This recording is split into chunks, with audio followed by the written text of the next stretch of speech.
A paz do Senhor a todos. Eu convido os irmãos a estarem nesta hora abrindo a sua Bíblia em 1 de Coríntios. 1 de Coríntios, capítulo de número 15, versículo de número 19. Está escrito assim: se esperarmos em Cristo só nesta vida, somos os mais miseráveis de todos os homens. Meus amados, esta palavra,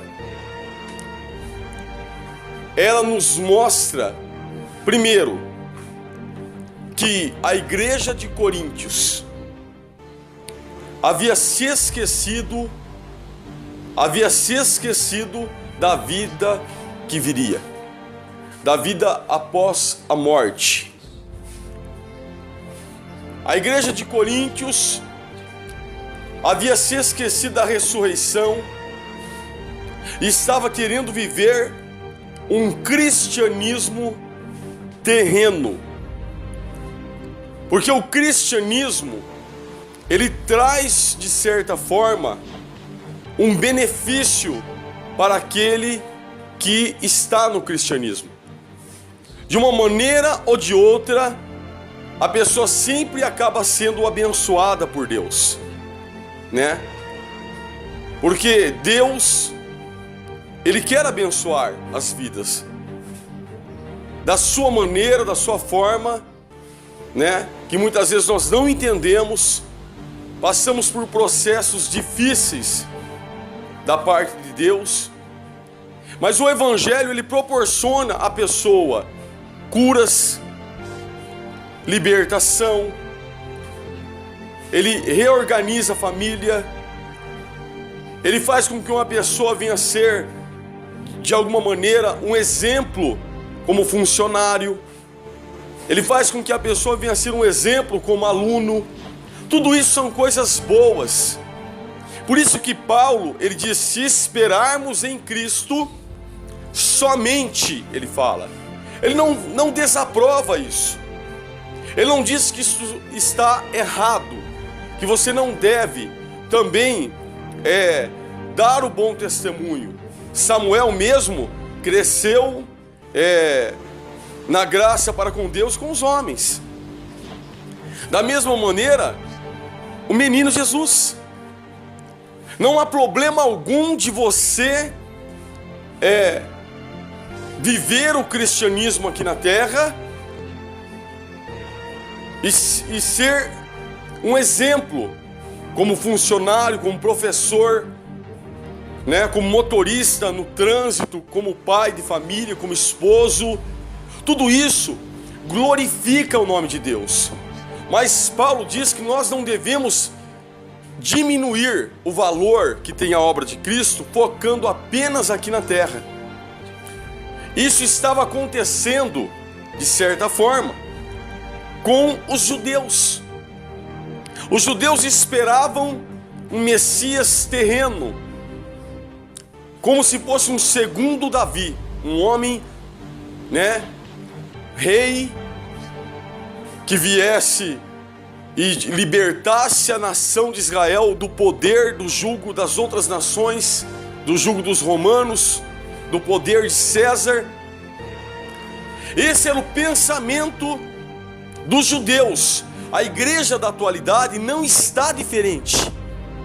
A igreja da atualidade está buscando um Cristo terreno, que somente, né, ele vai abençoar você para as coisas da terra.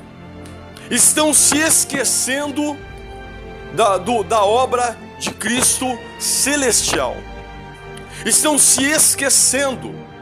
Isso é uma forma que o inimigo ele fez para diminuir o poder da obra de Cristo, desvalorizar o poder. A humanidade já está de certa forma contaminada com esse pensamento.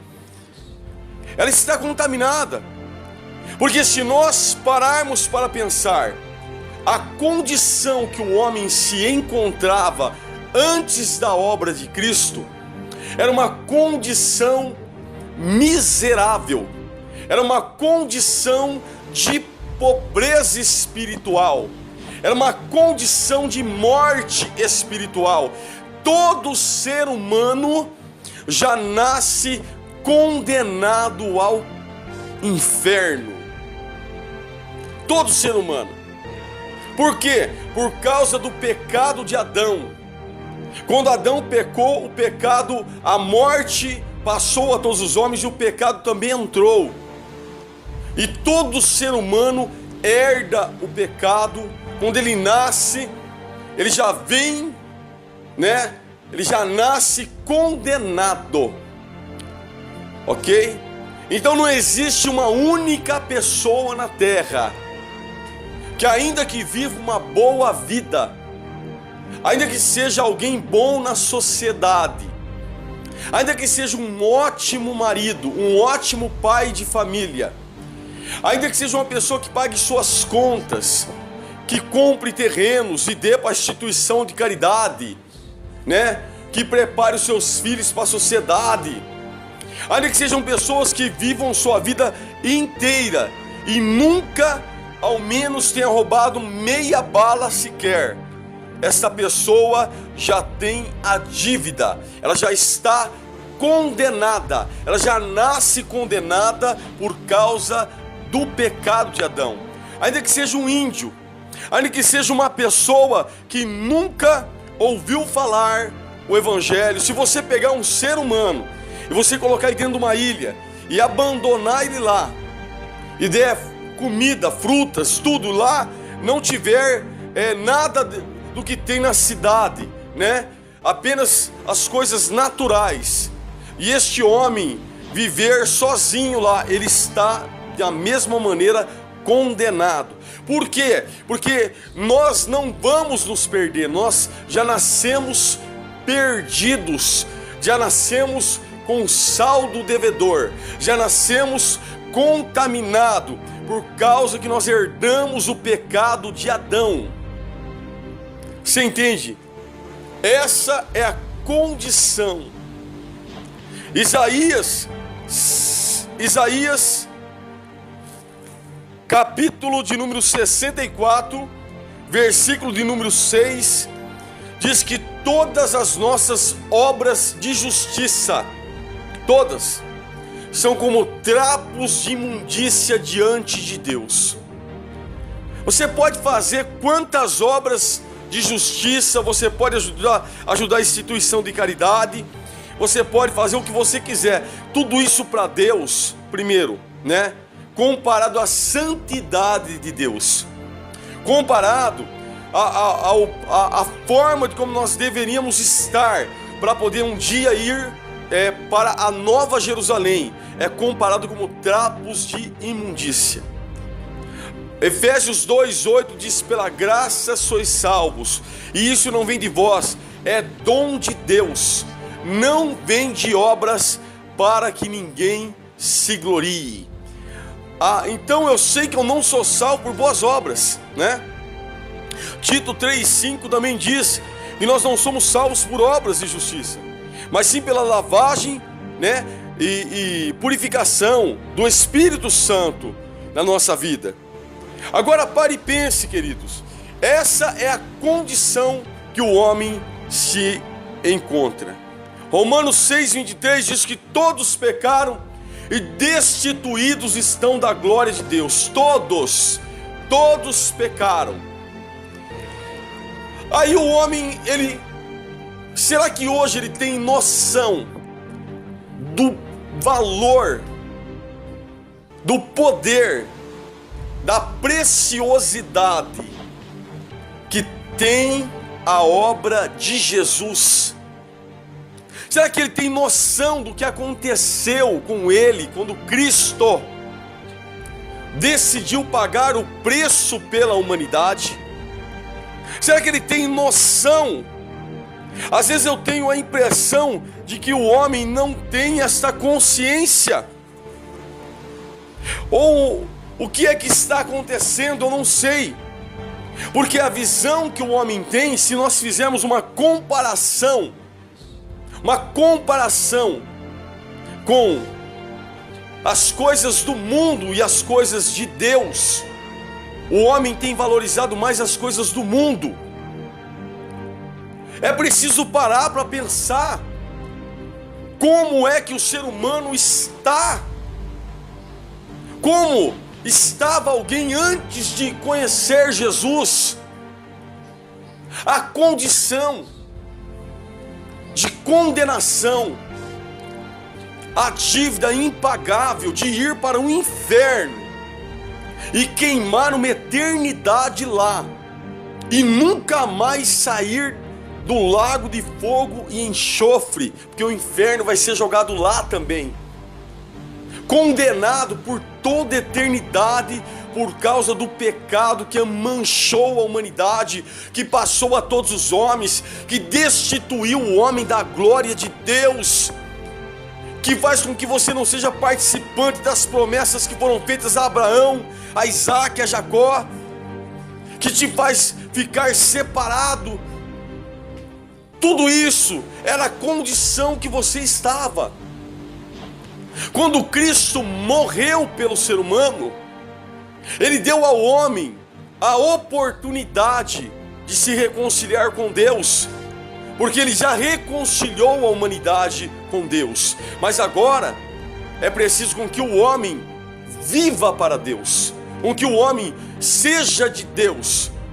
Alguém pode, apaziguar duas nações, mas as duas vão ter que viver em comunhão para que exista essa paz.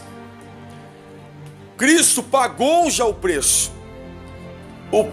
já foi pago pela humanidade. Agora é preciso que cada um de nós venhamos nos colocar na condição de filho de Deus, vivendo uma vida para Ele. Só que o homem parece que ele não tem essa consciência de fazer uma comparação, porque quando nós olhamos as coisas do mundo e as coisas de Deus, a diferença como o ser humano trata com as coisas do homem de uma maneira muito melhor, é gritante, é ofensiva contra Deus. Eu garanto a você que se um cristão ele tratasse as coisas de Deus da mesma forma como ele cuida da sua empresa, da faculdade, do curso que ele está fazendo, tudo isso, eu garanto a você que seria um cristianismo, não seria o que de fato Deus ainda quer, mas seria algo bonito de ver, seria algo bem organizado, seria algo de uma parte pelo menos visual. Se a pessoa não estivesse fazendo por amor, que seria bem organizada, bonita, com compromisso. E eu já falo que isso ainda seria talvez uma ofensa contra Deus. Por quê? Porque nós sabemos que as coisas de Deus são mais importantes do que as coisas dos homens. As coisas de Deus são mais importantes do que o curso, é mais importante do que a faculdade, é mais importante do que o trabalho. Não que você deva abandonar o seu serviço, não que você não deva mais fazer faculdade, não é nada disso. Não me entenda mal, não me compreenda mal.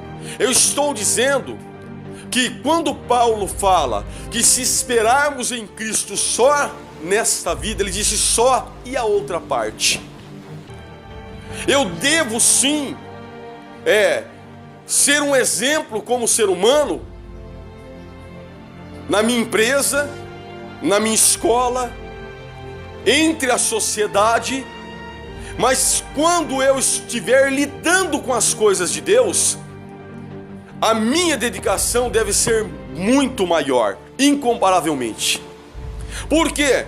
Porque buscai primeiramente o reino de Deus e a vossa justiça, e todas as demais coisas que são só nesta vida, todas as demais coisas vos serão acrescentadas. Tudo aquilo que você estiver buscando, A palavra do Senhor diz que vai ser acrescentado quando você entender que Deus tem que ser em primeiro lugar, para que seja um cristianismo original, verdadeiro, genuíno. E nós fizemos uma comparação a tantas coisas. Eu posso, por exemplo, dar um exemplo de uma faculdade de medicina. Você já parou para pensar? O professor pegando um cadáver e abrindo o coração e mostrando as veias do coração para os seus alunos, mostrando, olha, essa veia você pode cortar, é essa que você vai usar, é esse tecido, é o pedaço disso que você vai usar para restituir aquela que nós vamos emendar, que nós vamos limpar, essa que estourou, seja lá o que for, não entendo nada de medicina, né?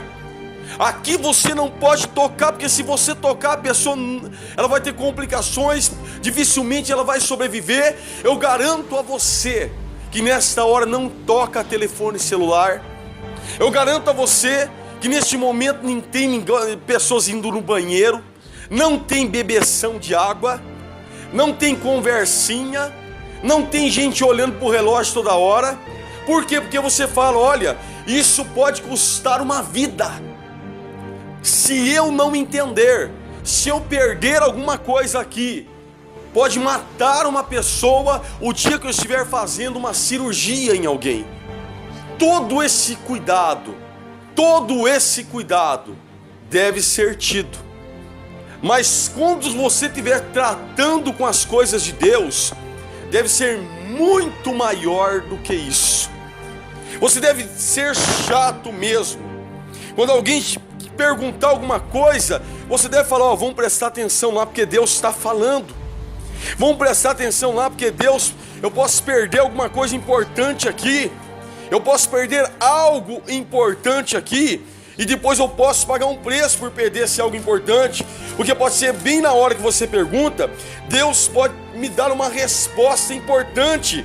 Jeremias 48:10 diz que é maldito aquele que faz a obra do Senhor relaxadamente.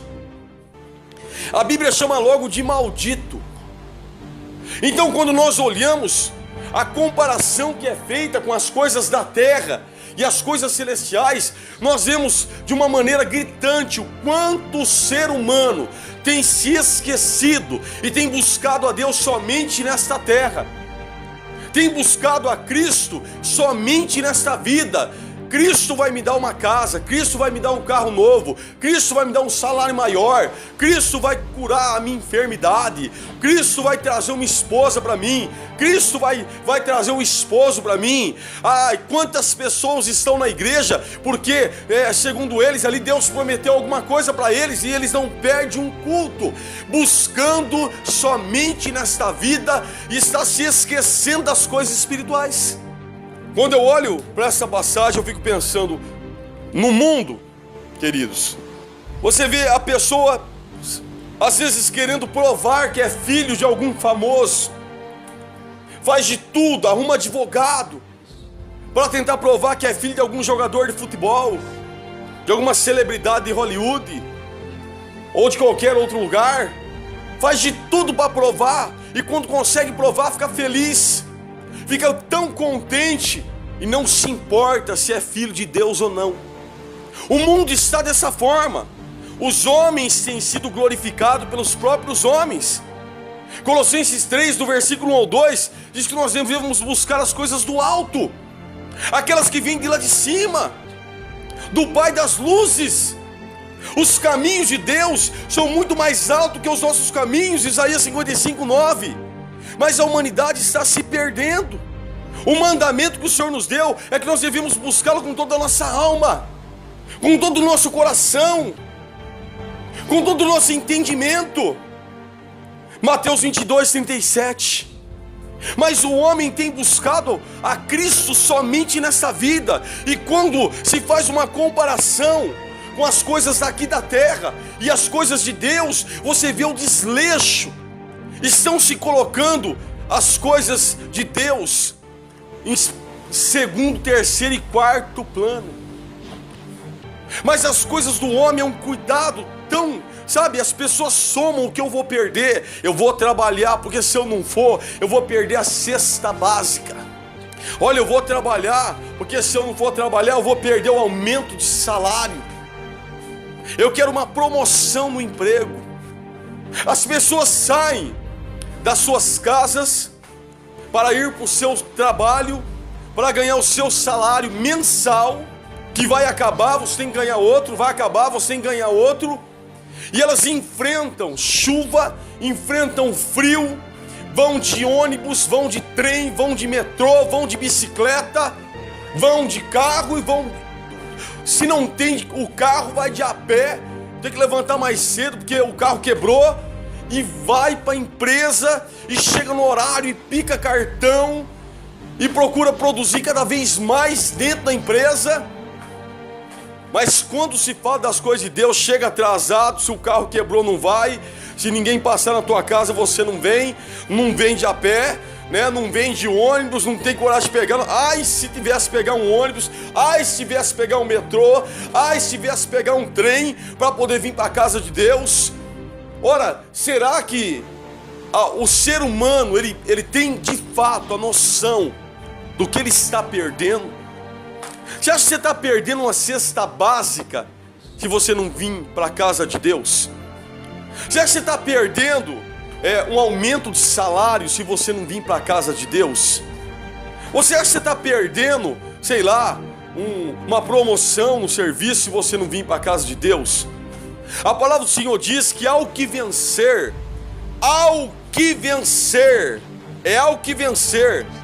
vai comer da árvore da vida.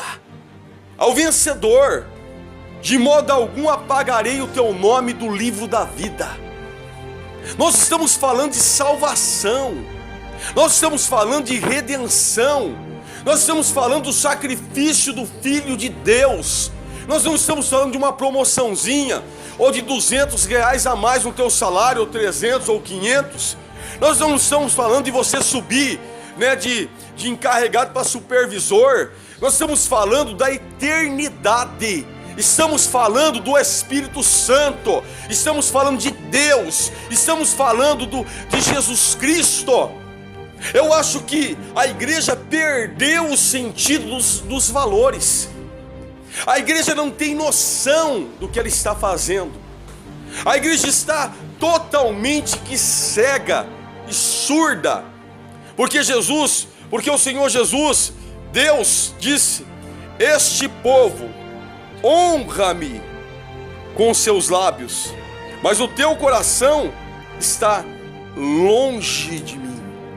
Porque quando nós paramos para pensar no que o homem faz para terminar uma faculdade, a correria que fica acordado até tarde para fazer o trabalho que tem que entregar na faculdade.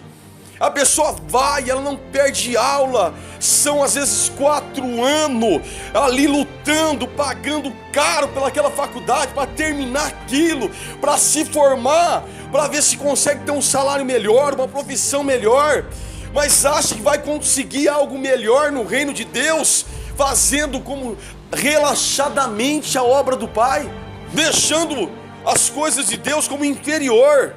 Em Atos 5:29 diz: antes importa obedecer a Deus do que aos homens. Primeiro vem Deus. Eu vou dar bom testemunho na sociedade? Claro que eu vou. Mas se eu buscar só nessa vida Cristo, eu não posso faltar, eu tenho que ser um bom aluno. Tudo isso você tem que ser. Cristo tem que ser glorificado através disso, sim. Onde já se viu um cristão dando mau testemunho na escola, tirando nota baixa, né? Dando mau testemunho na empresa, não trabalhando direito, não sendo honesto? Claro que você tem que ser tudo isso. Mas Paulo fala que se eu buscar Cristo só nessa vida, se eu quiser, né, só nesta vida, os benefícios do cristianismo e me esquecer das coisas espirituais, eu sou o mais miserável de todos os homens. É possível viver um cristianismo barato dessa forma? Claro que é. Basta olhar para a igreja de Laodiceia, Apocalipse capítulo de número 3, no versículo 17, ele diz: Jesus disse, como disse, sou rico e enriquecido estou, e de nada tenho falta. Da mesma maneira, como disse o bispo Macedo, lá naquele vídeo que tem no YouTube, quando ele falou, olha, que saiu numa revista dizendo que ele era o pastor, o bispo mais rico aí do Brasil. Ele deu risada, falou que absurdo uma coisa dessa, que absurdo, eu sou o mais rico do mundo, e deu uma gargalhada. Eu me lembrei exatamente do anjo da igreja de Laodiceia, né? Jesus falou para ele assim, olha, no Apocalipse 3,17, como dizes, rico estou, né? Sou e estou enriquecido, e de nada tenho falta. Aí a resposta é, não sabes que és um desgraçado, miserável, pobre, cego e nu. Aconselho-te que de mim compres ouro provado no fogo, para que te enriqueças, vestes brancas para que te vistas, e não apareça a vergonha da tua nudez, e que unja os olhos com colírio, para que vejas. Quando nós olhamos o anjo da igreja de Esmirna, capítulo 2 de Apocalipse, versículo de número 9, diz, eu sei das tuas obras e da tua tribulação e pobreza. Mas olha o que o Senhor diz para ele, mas tu és rico. Sabe o que acontece aqui? Cristianismo. Você pode viver um cristianismo como o anjo da igreja de Laodiceia, buscando só as coisas terrenas, querendo viver os benefícios do cristianismo aqui na terra, se esquecer das coisas do alto, se esquecer dos dons espirituais, do batismo com o Espírito Santo, da comunhão com Deus, da salvação, e começar a trocar os valores. Isso dá uma tendência, desvaloriza a obra de Cristo. Até mesmo quando eu cito a dedicação que se dá às coisas da terra, eu estou falando de cristãos, na sua maior parte. Na sua maior parte você vê a dedicação que um cristão tem com as coisas que são daqui da terra. Eles não faltam no seu serviço, eles não faltam no seu curso, eles não faltam na sua faculdade, eles vão todos os dias trabalhar. Mas para a igreja, para a casa do Senhor, qualquer coisinha é motivo para não ir. Agora, será que isso de fato vai ficar dessa forma diante de Deus? Será que o Senhor de fato não vai ligar para isso? Isso não vai pesar no dia do juízo final? Romanos 11:22 diz, considerai a bondade e a severidade de Deus. Basta olharmos para a palavra do Senhor, basta nós fizermos uma análise da palavra do Senhor. Enquanto as pessoas estão preocupadas se por acaso o seu nome saiu na coluna social, ou se o seu nome está no convite, ou se por acaso, de alguma maneira, queridos, foi contemplado em algum plano, meu nome está lá, ou se de repente o seu nome está na lista das casas próprias que saíram, ou se na lista daqueles que passaram da faculdade. A ansiedade que você tem por aquilo é muito grande. Você corre lá para olhar para ver se o seu nome está lá. Você vai desesperado olhar lá para ver se o seu nome está lá. Mas muitas vezes a pessoa não para pensar, será que o meu nome está escrito no livro da vida? Ela não para pensar muitas vezes nisso.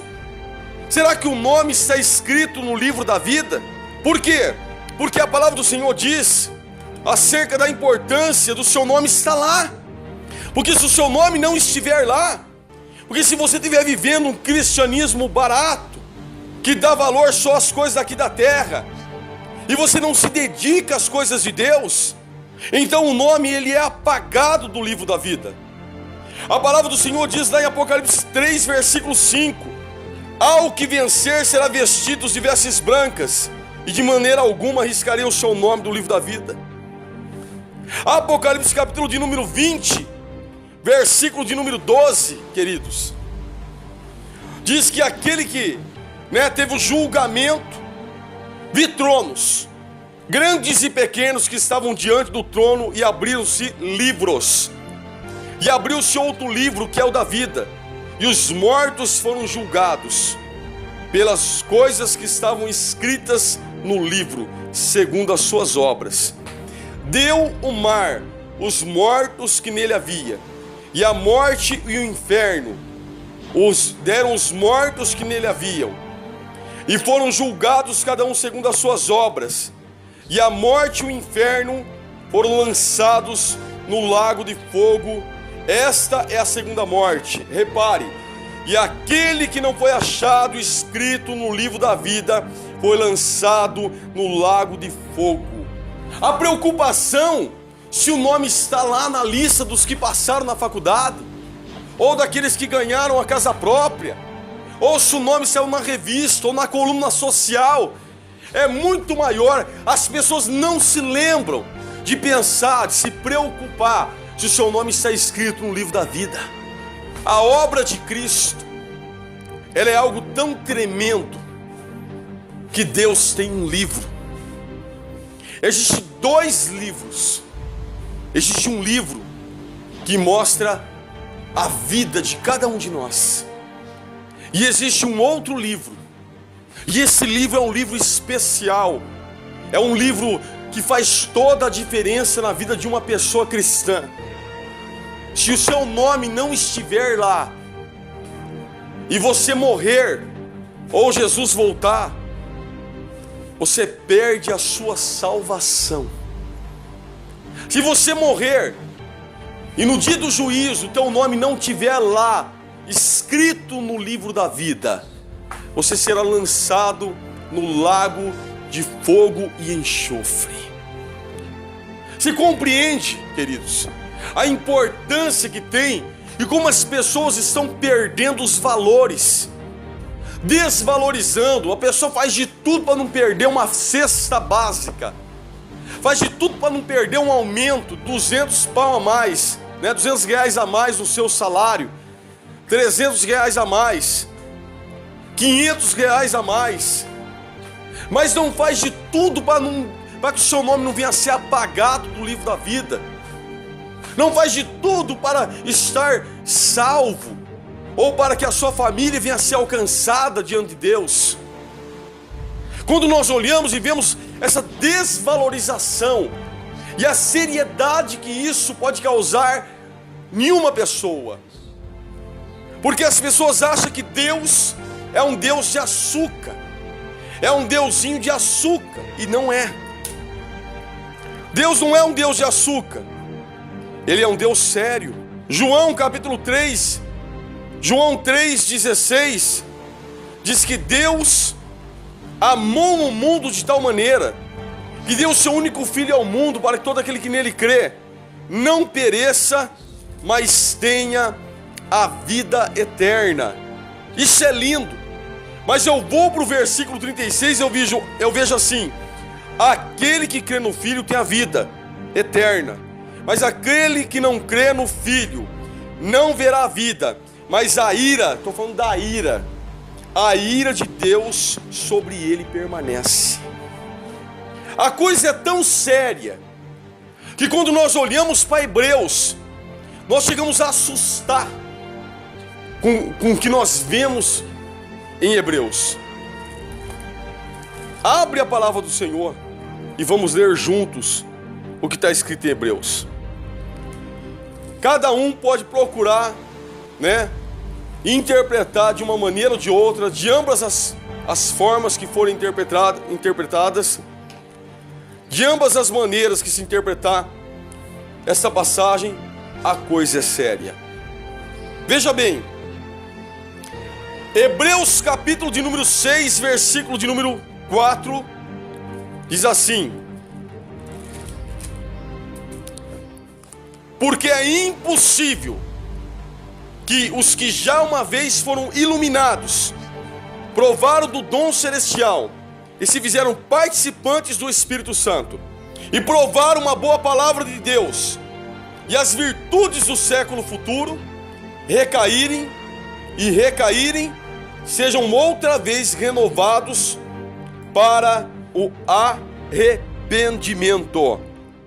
Pois assim, quanto a eles, de novo crucificaram o Filho de Deus e o expõem a vitupério.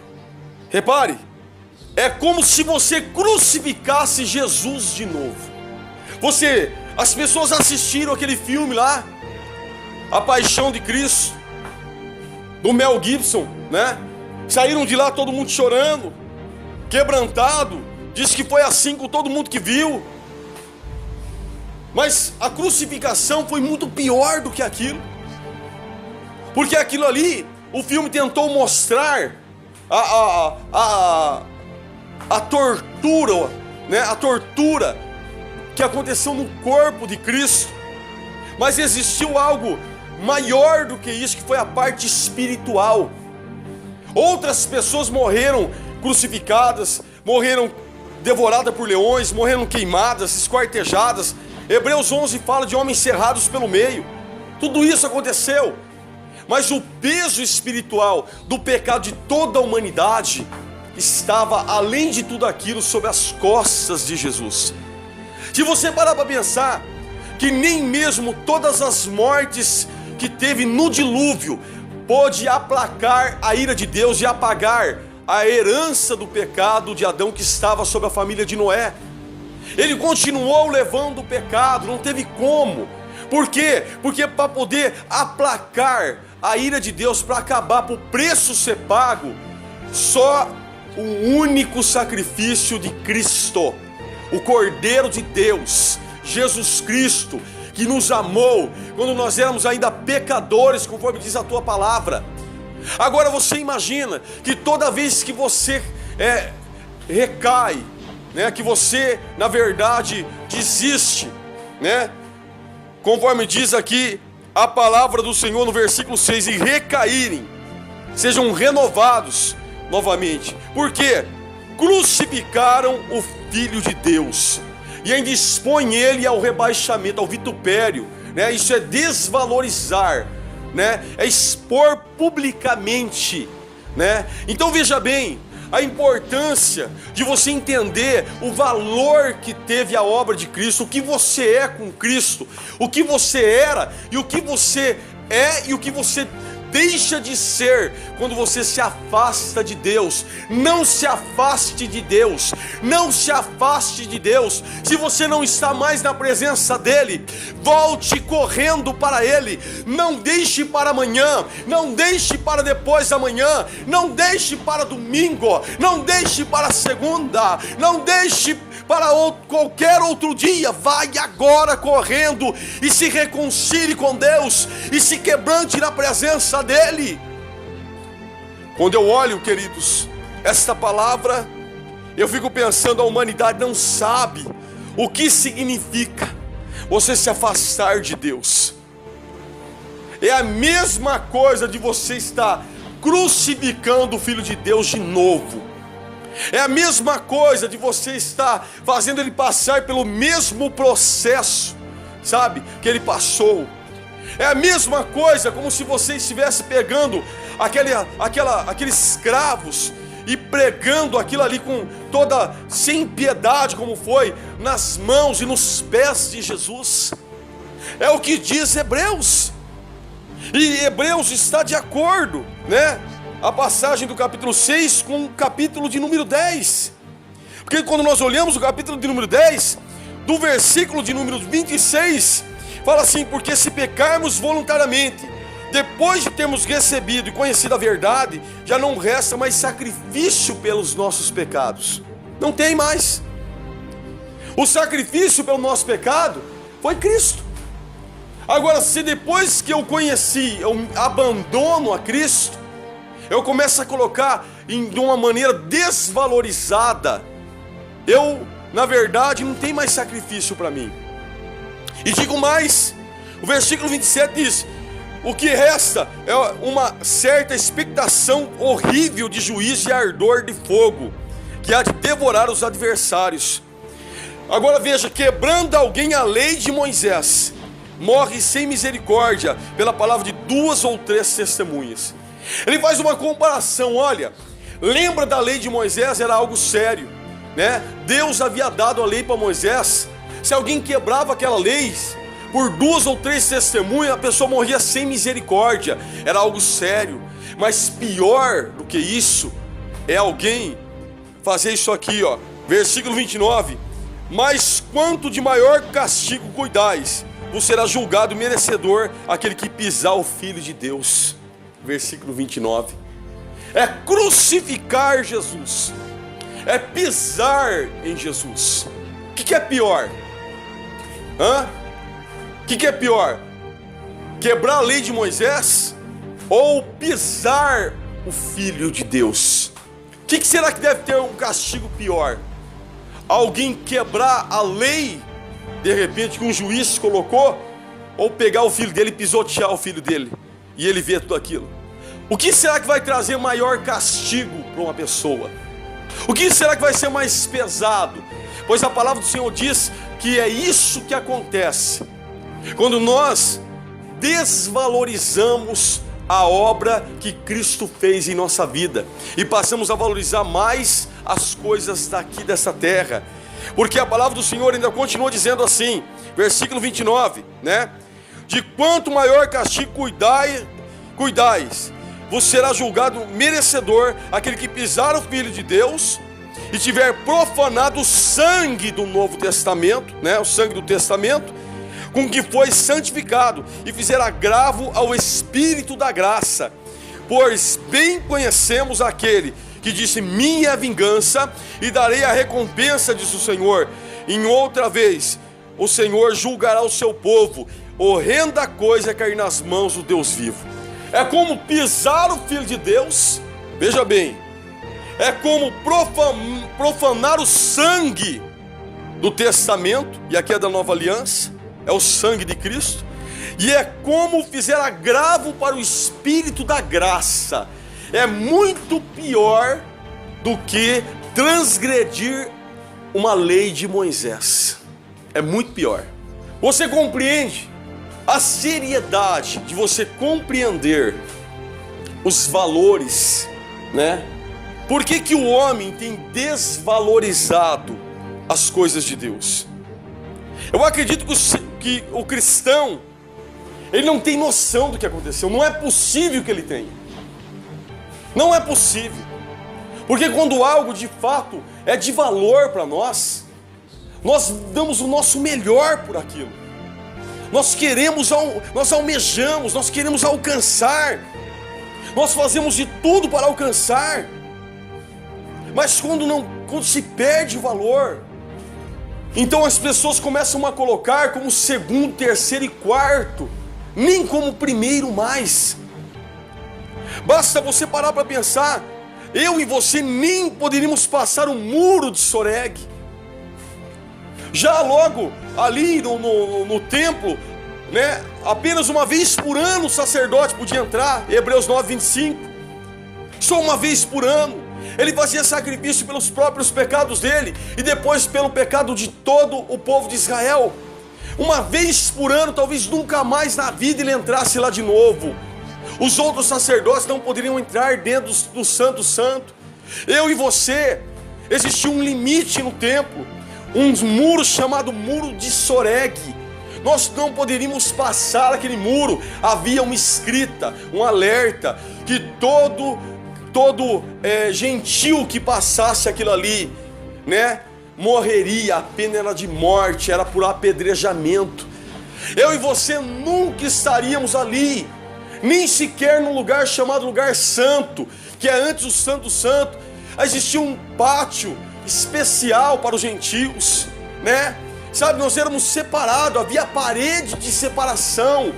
E quando Cristo ele morre por mim e por você, né? Quando ele entrega o Espírito, o Evangelho de Mateus mostra e diz que o véu do templo rasgou-se.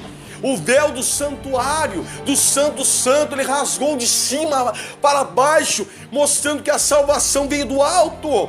E abriu-se as portas dos Santos Santos, para que você pudesse agora, todos os dias que você quiser, que você dobrar o teu joelho, você tem comunhão com esse Deus. Você não tem que ser mais agora o sumo sacerdote.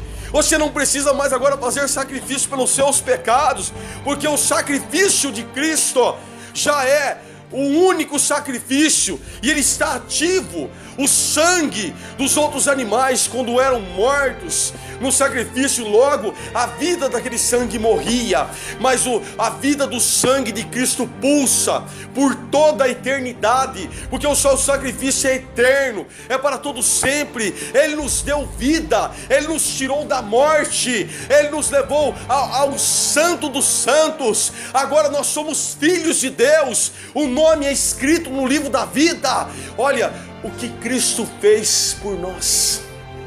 Quando eu me afasto de Deus, eu deixo as coisas de Deus de lado, eu não vou perder uma cesta básica, eu não vou perder uma promoção no serviço, eu não vou perder, qualquer coisa que seja. Quando me afasto, o que eu perco é o nome no livro da vida. O que eu faço?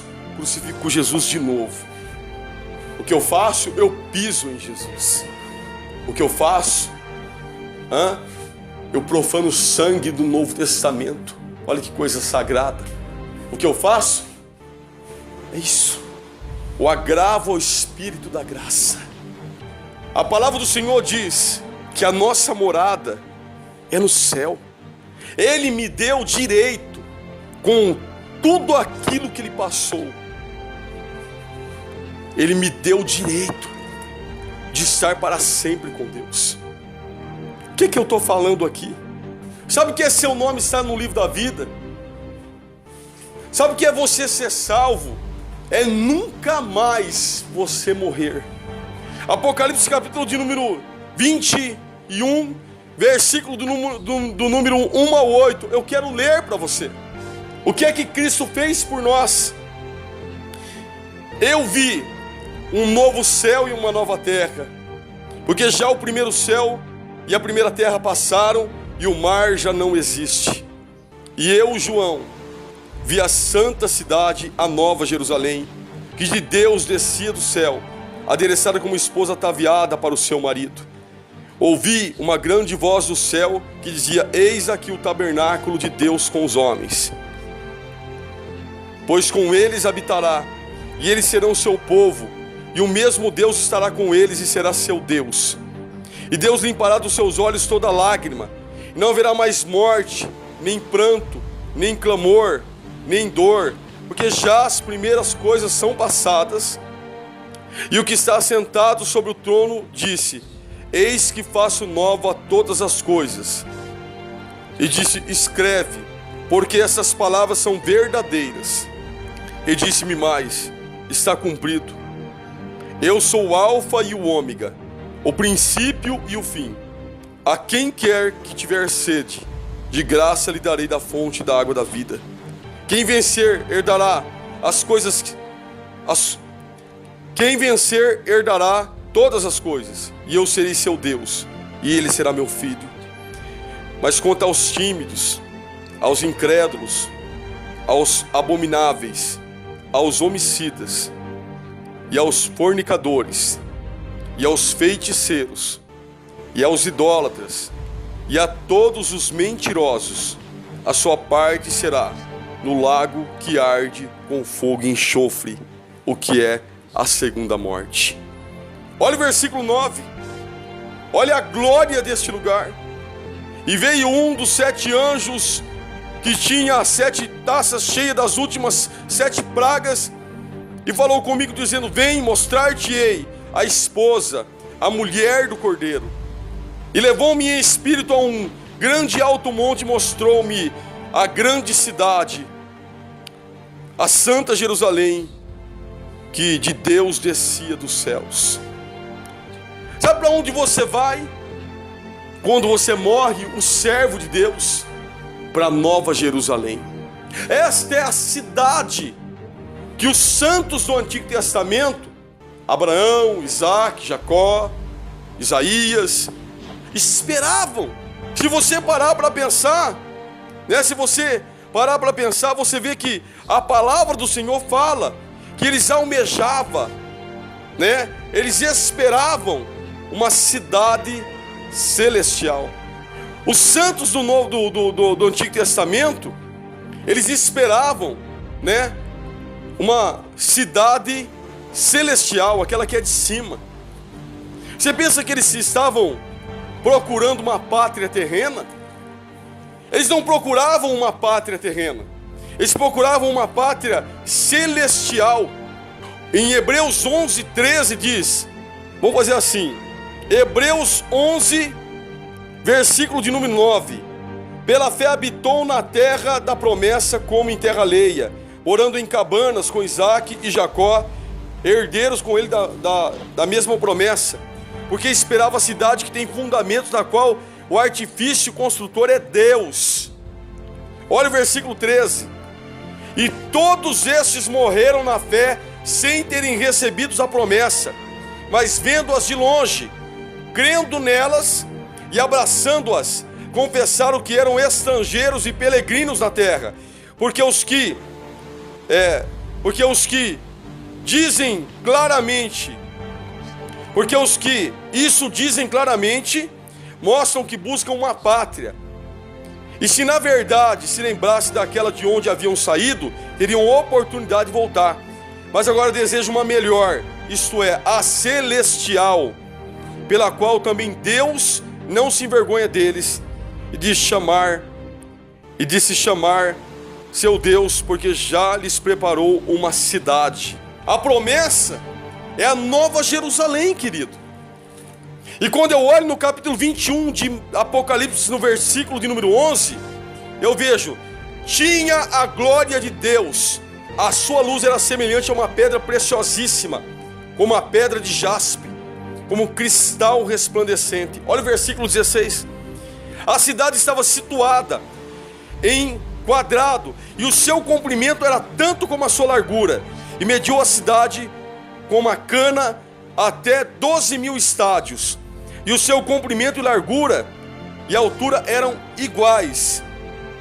Olha o versículo 18: a fábrica do seu muro era de jaspe, e a cidade de ouro puro, semelhante ao vidro puro.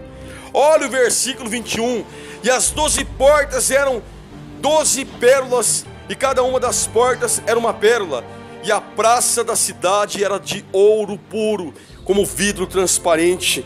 Olha o versículo 23: e a cidade não necessita de sol, nem de lua, para que nela resplandeça, porque a glória de Deus a tem alumiado, e o cordeiro é a sua lâmpada. Olha o versículo 25: as suas portas não se fecharão de dia, porque ali não haverá noite. Olha o 27: não entrará nela coisa alguma que a contamine, e cometa abominação e mentira, mas só os que são escritos no livro da vida do Cordeiro. Mas é muito lindo, é coisa maravilhosa.